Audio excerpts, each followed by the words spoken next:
मंगलवार व्रत कथा।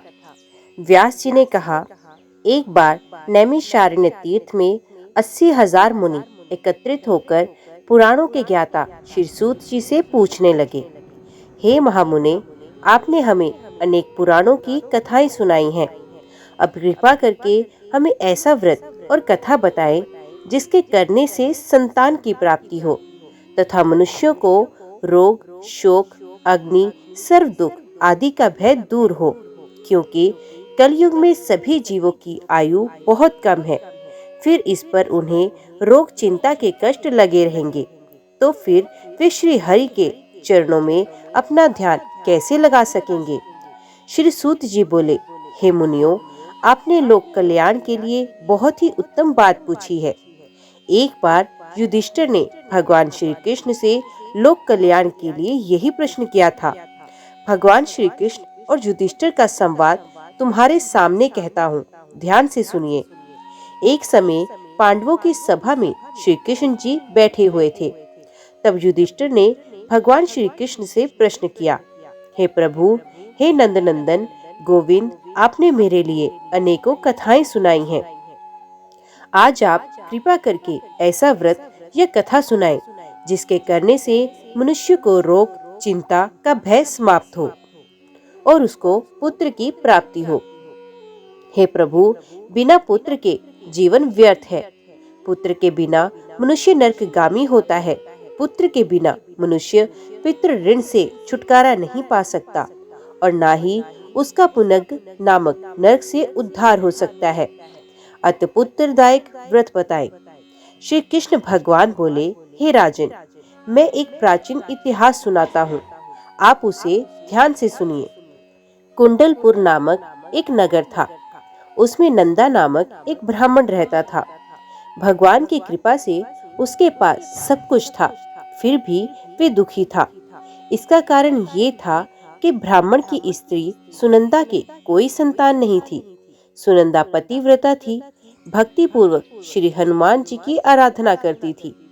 मंगलवार के दिन व्रत करके अंत में भोजन बनाकर हनुमान जी को भोग लगाने के बाद स्वयं भोजन करती थी। एक बार मंगलवार के दिन ब्राह्मणी गृह कार्य की अधिकता के कारण हनुमान जी को भोग न लगा सकी, तो इस पर उसे बहुत दुख हुआ।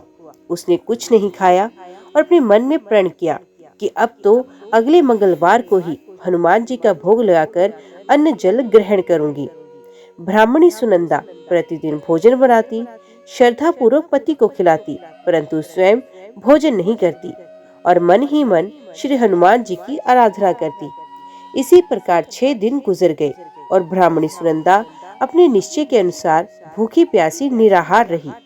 अगले मंगलवार को ब्राह्मणी सुनंदा प्रातः काल ही बेहोश होकर गिर पड़ी। ब्राह्मणी सुनंदा की इस असीम भक्ति के प्रभाव से श्री हनुमान जी बहुत प्रसन्न हुए और प्रकट होकर बोले, सुनंदा, मैं तेरी भक्ति से बहुत प्रसन्न हूँ, तू उठ और वर मांग। सुनंदा अपने आराध्य देव श्री हनुमान जी को देखकर आनंद की अधिकता से विवल होकर श्री हनुमान जी के चरणों में गिरकर बोली, हे प्रभु, मेरी कोई संतान नहीं, कृपा करके मुझे संतान प्राप्ति का आशीर्वाद दे, आपकी अति कृपा होगी। श्री महावीर जी बोले, तेरी इच्छा पूर्ण हो, तेरे एक कन्या पैदा होगी, उसके अष्टांग प्रतिदिन सोना दिया करेंगे। इस प्रकार कहकर श्री महावीर जी अंतर ध्यान हो गए। ब्राह्मणी सुनंदा बहुत हर्षित हुई और सभी समाचार अपने पति से कहा। ब्राह्मण देव कन्या का वरदान सुनकर कुछ दुखी हुए, परंतु सोना मिलने की बात सुनी तो बहुत प्रसन्न हुए। विचार किया कि ऐसी कन्या के साथ मेरी निर्धनता भी समाप्त हो जाएगी। श्री हनुमान जी की कृपा से वे ब्राह्मणी गर्भवती हुई और 10वें महीने में उसे बहुत ही सुंदर पुत्री प्राप्त हुई। ये बच्ची अपने पिता के घर में ठीक उसी तरह से बढ़ने लगी जिस प्रकार शुक्ल पक्ष का चंद्रमा बढ़ता है। 10वें दिन ब्राह्मण ने उस बालिका का नामकरण संस्कार कराया। उसके कुल पुरोहित ने उस बालिका का नाम रत्नावली रखा, क्योंकि ये कन्या सोना प्रदान करती थी। इस कन्या ने पूर्व जन्म में बड़े ही विधान से मंगलदेव का व्रत किया था। रत्नावली का अष्टांग बहुत सा सोना देता था। उस सोने से नंदा ब्राह्मण बहुत ही धनवान हो गया। अब ब्राह्मणी भी बहुत अभिमान करने लगी। समय बीतता रहा। अब रत्नावली 10 वर्ष की हो चुकी। एक दिन जब नंदा ब्राह्मण प्रसन्नचित्त था, तब सुनंदा ने अपने पति से कहा, मेरी पुत्री रत्नावली विवाह की योग्य हो गई है। अतः आप कोई सुंदर तथा योग्य वर देखकर इसका विवाह कर दे। ये सुनकर ब्राह्मण बोला, अभी तो रत्नावली बहुत छोटी है। तब ब्राह्मणी बोली, शास्त्रों की आज्ञा है कि कन्या 8वें वर्ष में गौरी, 9 वर्ष में रोहिणी, 10वें वर्ष में कन्या, इसके पश्चात रजस्वला हो जाती है। गौरी के दान से पाताल लोक की प्राप्ति होती है, रोहिणी के दान से वैकुंठ लोक की, और कन्या के दान से इंद्र लोक में सुखों की प्राप्ति होती है। अगर हे पतिदेव रजस्वला का दान किया जाता है तो घोर नरक की प्राप्ति होती है। इस पर ब्राह्मण बोला, अभी तो रत्नावली मात्र 10 ही वर्ष की है। अब तो मैंने 16-16 साल की कन्याओं के विवाह कराए हैं, अभी जल्दी क्या है। तब ब्राह्मणी सुनंदा बोली, आपको तो लोभ अधिक हो गया लगता है। शास्त्रों में कहा गया है कि माता पिता और बड़ा भाई रजस्वला कन्या को देखते हैं तो वे अवश्य ही नरकगामी होते हैं। तब ब्राह्मण बोला, अच्छी बात है, कल मैं अवश्य ही योग्य वर की तलाश में अपना दूत भेजूंगा। दूसरे दिन ब्राह्मण ने अपने दूत को बुलाया और आज्ञा दी कि जैसी सुंदर मेरी कन्या है, वैसा ही सुंदर वर उसके लिए तलाश करे। दूत अपने स्वामी की आज्ञा पाकर निकल पड़ा। पंपई नगर में उसने एक सुंदर लड़के को देखा। ये बालक एक ब्राह्मण परिवार का बहुत गुणवान पुत्र था। इसका नाम सोमेश्वर था। दूत ने इस सुंदर व गुणवान ब्राह्मण पुत्र के बारे में अपने स्वामी को पूर्ण विवरण दिया। ब्राह्मण नंदा को भी सोमेश्वर अच्छा लगा और फिर शुभ मुहूर्त में विधि पूर्वक कन्या दान करके ब्राह्मणी संतुष्ट हुए। परंतु ब्राह्मण ने के मन तो लोभ समाया हुआ था। उसने कन्यादान तो कर दिया, पर वे बहुत खिन्न था। उसने विचार किया, रत्नावली तो अब चली जाएगी और मुझे इससे जो सोना मिलता था अब नहीं मिलेगा। मेरे पास जो धन था, जो कुछ भी था, वो तो इसके विवाह में खर्च हो गया, और जो शेष बचा है वे भी कुछ दिनों में खत्म हो जाएगा। मैंने तो इसका विवाह करके बहुत बड़ी भूल कर दी। अब कोई ऐसा उपाय हो कि रत्नावली मेरे घर में ही बनी रहे, अपने ससुराल ना जाए। लोभ रूपी राक्षस ब्राह्मण के मस्तिष्क पर शाता जा रहा था। रात भर अपनी छैया पर बेचैनी से करवटें बदलते बदलते उसने एक बहुत ही क्रूर निर्णय लिया। उसने विचार किया, जब रत्नावली को लेकर उसका पति सोमेश्वर अपने घर के लिए जाएगा तो वे मार्ग में छिपकर सोमेश्वर का वध कर देगा और अपनी लाडली को अपने घर ले आएगा, जिससे नियमित रूप से उसे सोना भी मिलता रहेगा और समाज का कोई मनुष्य उसे दोष भी नहीं देगा। प्रातःकाल हुआ तो नंदा और सुनंदा ने अपने जमाई तथा लड़की को बहुत सारा धन देकर विदा किया। सोमेश्वर अपनी पत्नी रत्नावली को लेकर ससुराल से अपने घर की तरफ चल दिया। ब्राह्मण नंदा महालोभ के वशीभूत हो अपनी मति खो चुका था।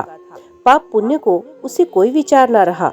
अपने भयानक व क्रूर निर्णय को कार्य रूप देने के लिए उसने अपने दूत को मार्ग में अपने जमाई का वध करने के लिए भेज दिया, ताकि रत्नावली से प्राप्त होने वाला सोना उसे हमेशा मिलता रहे और वह कभी निर्धन न हो।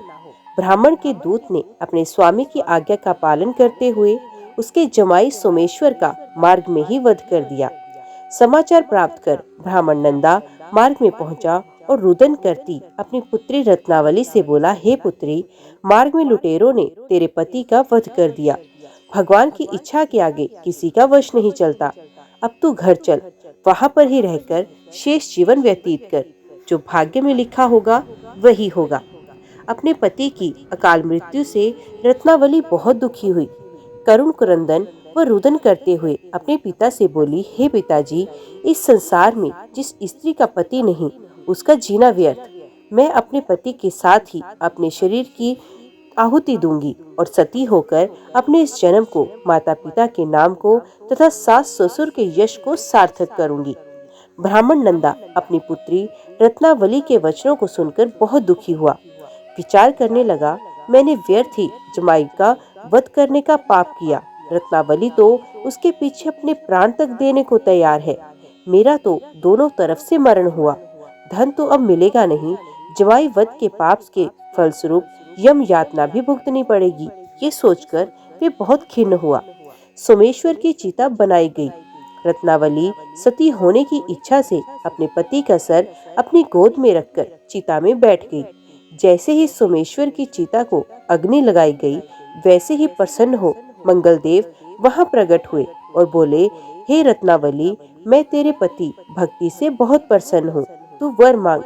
रत्नावली ने अपने पति का जीवन दान मांगा। तब मंगलदेव बोले, रत्नावली, तेरा पति अजर अमर है, ये महाविद्वान होगा और इसके अतिरिक्त तेरी जो इच्छा हो वो वर मांग। तब रत्नावली बोली, हे ग्रहों के स्वामी, यदि आप मुझ पर प्रसन्न हैं तो मुझे ये वरदान दीजिए कि जो भी मनुष्य मंगलवार के दिन प्रातः काल लाल पुष्प लाल चंदन से पूजा करके आपका स्मरण करे, उसको रोग व्याधि ना हो, स्वजनों का भी कभी वियोग ना हो, सर्प अग्नि तथा शत्रुओं का भय न रहे। जो स्त्री मंगलवार का व्रत करे वे कभी विधवा ना हो। मंगलदेव तथास्तु कहकर अंतर ध्यान हो गए। सोमेश्वर मंगलदेव की कृपा से जीवित हो उठा।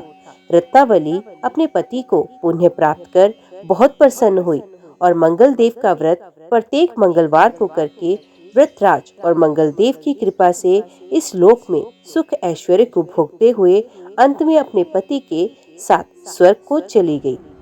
मंगलवार की एक अन्य कथा। एक ब्राह्मण दंपति के कोई संतान नहीं थी, जिसके कारण पति पत्नी दुखी रहते थे। वे ब्राह्मण हनुमान जी की पूजा हेतु वन में गया। वे पूजा के साथ महावीर जी के एक पुत्र की कामना किया करता था। घर पर उसकी पत्नी मंगलवार का व्रत पुत्र की प्राप्ति के लिए करती थी। मंगल के दिन व्रत के अंत में भोजन बनाकर हनुमान जी को भोग लगाने के बाद स्वयं भोजन करती थी। एक बार कोई व्रत आ गया जिसके कारण ब्राह्मणी भोजन न बना सकी। तब ब्राह्मण ने हनुमान जी का भोग नहीं लगाया। वे अपने मन में ऐसा प्रण करके सो गई कि अब अगले मंगलवार को हनुमान जी को भोग लगाकर ही अन्न ग्रहण करूंगी। वे भूखी प्यासी 6 दिन पड़ी रही। मंगलवार के दिन तो उसे मूर्छा आ गई। तब हनुमान जी उसकी लगन और निष्ठा को देखकर अति प्रसन्न हो गए। उन्होंने उसे दर्शन दिए और कहा, मैं तुमसे अति प्रसन्न हूँ। मैं तुझको एक सुंदर बालक देता हूँ जो तेरी बहुत सेवा करेगा। हनुमान जी मंगलवार को बाल रूप में उसको दर्शन देकर अंतर ध्यान हो गए। सुंदर बालक पाकर ब्राह्मणी अति प्रसन्न हुई। ब्राह्मणी ने बालक का नाम मंगल रखा। कुछ समय पश्चात ब्राह्मण वन से लौट कर आया। प्रसन्नचित सुंदर बालक घर में क्रीड़ा करते देखकर वे ब्राह्मण पत्नी से बोला, ये बालक कौन है? पत्नी ने कहा, मंगलवार के व्रत से प्रसन्न होकर हनुमान जी ने दर्शन देकर मुझे बालक दिया। पत्नी की बात छल से भरी जान उसने सोचा, ये उल्टा व्यभिचारिणी अपनी क्रूरता छुपाने के लिए बात बना रही है। एक दिन उसका पति कुएं पर पानी भरने गया तो पत्नी ने कहा, मंगल को भी साथ ले जाओ। वे मंगल को साथ ले चला और उसको कुएं में डालकर वापस पानी भरकर घर आ गया। तो पत्नी ने पूछा, मंगल कहाँ है? तभी मंगल मुस्कुराता हुआ घर आ गया। उसको देख ब्राह्मण आश्चर्यचकित हुआ। रात्रि में उसके पति से हनुमान जी ने स्वप्न में कहा, ये बालक मैंने दिया है, तुम पत्नी को उल्टा क्यों कहते हो? पति ये जानकर हर्ष से प्रफुल्लित हुआ। फिर पति पत्नी मंगल का व्रत रख अपने जीवन आनंद पूर्वक व्यतीत करने लगे। जो मनुष्य मंगलवार व्रत कथा को पढ़ता वो सुनता है और नियम से व्रत करता है, उसके हनुमान जी की कृपा से सब कष्ट दूर होकर सर्व सुख प्राप्त होता है। जय श्री राम, जय हनुमान। अभी हम श्रवण करते हैं हनुमान जी की एक ऐसी लोक कथा जिसका विवरण संसार के किसी भी पुस्तक में शायद ही मिलेगा। तो कथा शुरू करते हैं। जय श्री राम, जय हनुमान। जब बाली को ब्रह्मा जी से ये वरदान प्राप्त हुआ कि जो भी उससे युद्ध करके उसके सामने आएगा उसकी आधी ताकत बाली के शरीर में चली जाएगी और इससे बाली हर युद्ध में अजय रहेगा। सुग्रीव बाली दोनों ब्रह्मा के औरस पुत्र है और ब्रह्मा जी की कृपा बाली पर सदैव बनी रहती है। बाली को अपने बल पर बड़ा घमंड था। उसका घमंड तब और भी बढ़ गया जब उसने करीब करीब तीनों लोकों पर विजय पाए हुए रावण से युद्ध किया और रावण को अपनी पूंछ से बांधकर 6 महीने तक पूरी दुनिया घूमी। रावण जैसे योद्धा को इस प्रकार हराकर बाली के घमंड का कोई सीमा न रहा। अब वो अपने आप को संसार का सबसे बड़ा योद्धा समझने लगा और यही उसकी सबसे बड़ी भूल थी। अपनी ताकत के मद में चूर होकर एक दिन एक जंगल में पेड़ पौधों को तिनके के समान उखाड़कर फेंक रहा था। हरे भरे वृक्षों को तहस नहस कर रहा था। अमृत समान जल के सरोवरों को मिट्टी से मिलाकर कीचड़ कर दे रहा था। एक तरह से अपनी ताकत के नशे में बाली पूरे जंगल को उजाड़कर रख देना चाहता था और बार बार अपने से युद्ध करने की चेतावनी दे रहा था। है कोई जो बाली से युद्ध करने की हिम्मत रखता हो? है कोई जो अपनी माँ का दूध पिया हो, जो बाली से युद्ध करके बाली को हरा दे? इस तरह की गर्जना करते हुए बाली उस जंगल को तहस नहस कर रहा था। संयोगवश उसी जंगल के बीच में हनुमान जी राम नाम का जाप करते हुए तपस्या में बैठे थे। बाली की इस हरकत से हनुमान जी को राम नाम का जप करने में विघ्न लगा और हनुमान जी बाली के सामने जाकर बोले, हे वीरों के वीर, हे ब्रह्मवंश, हे राजकुमार बाली, क्यों इस शांत जंगल को अपने बल की बलि दे रहे हो? हरे भरे पेड़ को उखाड़ फेंक रहे हो, फलों से लदे वृक्षों को मसल दे रहे हो, अमृत समान सरोवरों को दूषित मलिन मिट्टी से मिलाकर उन्हें नष्ट कर रहे हो। इससे तुम्हें क्या मिलेगा? तुम्हारे औरस पिता ब्रह्मा के वरदान स्वरूप कोई तुम्हें युद्ध में हरा नहीं सकता, क्योंकि जो कोई तुमसे युद्ध करने आएगा उसकी आधी शक्ति तुम में समाहित हो जाएगी। इसलिए हे कपिराज कुमार, अपने बल के घमंड को शांत कर और राम नाम का जाप कर। इससे तेरे मन में अपने बल का भान नहीं होगा और राम नाम का जाप करने से ये लोक और परलोक दोनों ही सुधर जाएंगे। इतना सुनते ही बाली अपने बल के मत चूर हनुमान जी से बोला, ए तुच्छ वानर, तू हमें शिक्षा दे रहा है। राजकुमार बाली को, जिसने विश्व के सभी योद्धाओं को धूल चटाई है और जिसके एक हुंकार से बड़ा पर्वत भी खंड खंड हो जाता है। जा तुच्छ वानर, जा और तू ही भक्ति कर अपने राम वाम की। और जिस राम की तू बात कर रहा है वो है कौन? और केवल तू ही जानता है राम के बारे में। मैंने तो आज तक किसी के मुंह से नहीं सुना और तू मुझे राम नाम जपने की शिक्षा दे रहा है। हनुमान जी ने कहा, प्रभु श्री राम तीनों लोकों के स्वामी हैं। उनकी महिमा अपरंपार है। ये वो सागर हैं जिसकी एक बूंद भी जिसे मिले वो भवसागर से पार हो जाए। बाली ने कहा, इतना ही महान है राम तो बुलाओ जरा, मैं भी तो देखूं कितना बल है उसकी भुजाओं में। बाली को भगवान राम के विरुद्ध ऐसे कटु वचन हनुमान जी को क्रोध दिलाने के लिए पर्याप्त थे। हनुमान जी ने कहा, ए बल के मद में चूर बाली, तू क्या प्रभु राम को युद्ध से हराएगा?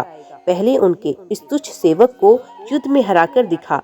बाली बोला, तब ठीक है, कल के कल नगर के बीचों बीच तेरा और मेरा युद्ध होगा। हनुमान जी ने बाली की बात मान ली। बाली ने नगर में जाकर घोषणा करवा दी कि कल नगर के बीच हनुमान और बाली का युद्ध होगा। अगले दिन तय समय पर हनुमान जी बाली से युद्ध करने अपने घर से निकलने वाले थे। तभी उनके सामने ब्रह्मा जी प्रकट हुए। हनुमान जी ने ब्रह्मा जी को प्रणाम किया और बोले, हे जगत पिता, आज मुझ जैसे एक वानर के घर आपका पधारने का क्या कारण? अवश्य ही कुछ विशेष होगा।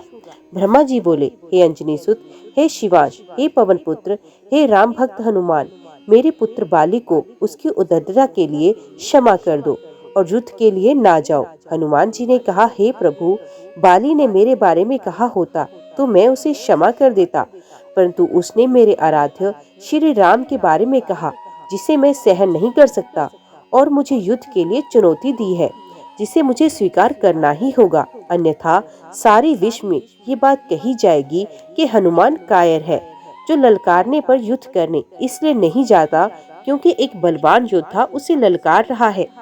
तब कुछ सोचकर ब्रह्मा जी ने कहा, ठीक है हनुमान जी, पर आप अपने साथ अपनी समस्त शक्तियों को साथ लेकर ना जाएं, केवल 10वां भाग का बल लेकर जाएं, बाकी बल को योग द्वारा अपने आराध्य के चरणों में रख दे।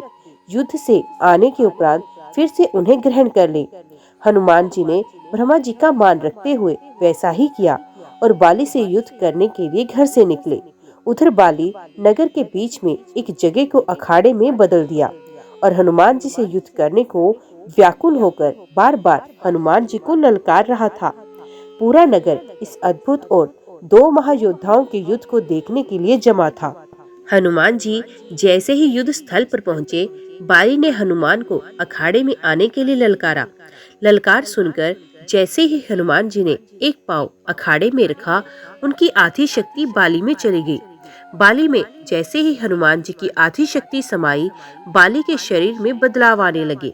उसके शरीर में ताकत का सैलाब आ गया। बाली का शरीर बल के प्रभाव में फूलने लगा। उसके शरीर फटकर खून निकलने लगा। बाली को कुछ समझ नहीं आ रहा था। तभी ब्रह्मा जी बाली के पास प्रकट हुए और बाली से कहा, पुत्र, जितना जल्दी हो सके यहाँ से दूर, अति दूर चले जाओ। बाली को इस समय कुछ समझ नहीं आ रहा। वो सिर्फ ब्रह्मा जी की बात सुना और सर पर दौड़ लगा दिया। 100 मील से ज्यादा दौड़ने के बाद बाली थककर गिर गया। कुछ देर बाद जब होश आया तो अपने सामने ब्रह्मा जी को देखकर बोला, ये सब क्या है? हनुमान से युद्ध करने से पहले मेरे शरीर के फटने की हद तक फूलना, फिर आपका वहां अचानक आना और ये कहना कि वहां से जितना दूर हो सके चले जाओ। मुझे कुछ समझ में नहीं आया। ब्रह्मा जी बोले, पुत्र, जब तुम्हारे सामने हनुमान जी आए तो उनका आधा बल तुम में समा गया, तब तुम्हें कैसा लगा? बाली बोला, मुझे ऐसा लगा जैसे मेरे शरीर में शक्ति की सागर लहरें रह रही हूँ। ऐसा लगा जैसे इस समस्त संसार में मेरे तेज का सामना कोई नहीं कर सकता, पर साथ ही साथ ऐसा भी लगा जैसे मेरा शरीर अभी फट जाएगा। ब्रह्मा जी बोले, हे बाली, मैंने हनुमान जी को उनके बल का केवल 10वां भाग ही लेकर तुमसे युद्ध करने को कहा, पर तुम तो उनके 10वें भाग के आधे बल को भी नहीं संभाल सके। सोचो, यदि हनुमान जी अपने समस्त बल के साथ तुमसे युद्ध करने आते तो उनके आधे बल से तुम उसी समय फट जाते जब वो तुमसे युद्ध करने को घर से निकलते। इतना सुनकर बाली पसीना पसीना हो गया और कुछ देर सोचकर बोला, प्रभु, यदि हनुमान जी के पास इतनी शक्तियां हैं तो वे इसका उपयोग कहाँ करेंगे? ब्रह्मा जी ने कहा, हनुमान जी कभी भी अपने पूरे बल का प्रयोग नहीं कर पाएंगे, क्योंकि ये पूरी सृष्टि भी उनके बल के 10वें भाग को नहीं सह सकती। ये सुनकर बाली ने वहीं हनुमान जी को दंडवत प्रणाम किया और बोला, जो हनुमान जी जिनके पास अथाह बल होते हुए भी शांत और राम भजन गाते रहते हैं, और एक मैं हूँ जो उनके एक बाल के बराबर भी नहीं और उनको ललकार रहा था, मुझे क्षमा करे। और आत्मग्लानि से भरकर बाली ने राम भगवान का तप किया और अपने मोक्ष का मार्ग उन्हीं से प्राप्त किया। बोलो पवन पुत्र हनुमान की जय। जय श्री राम, जय श्री राम, जय श्री राम। आज की वीडियो में इतना ही। उम्मीद करती हूँ वीडियो आपको पसंद आई होगी। वीडियो पसंद आई हो तो वीडियो को लाइक और चैनल को सब्सक्राइब जरूर कीजिएगा। जय श्री राम, जय हनुमान लिखकर कमेंट बॉक्स में अपनी हाजिरी और अपने सुझाव देना ना भूलेगा। तो मिलते हैं अगली कथा अगली वीडियो के साथ। तब तक के लिए देखते व सुनते रहिए। जय मां कंजक, जय माता दी।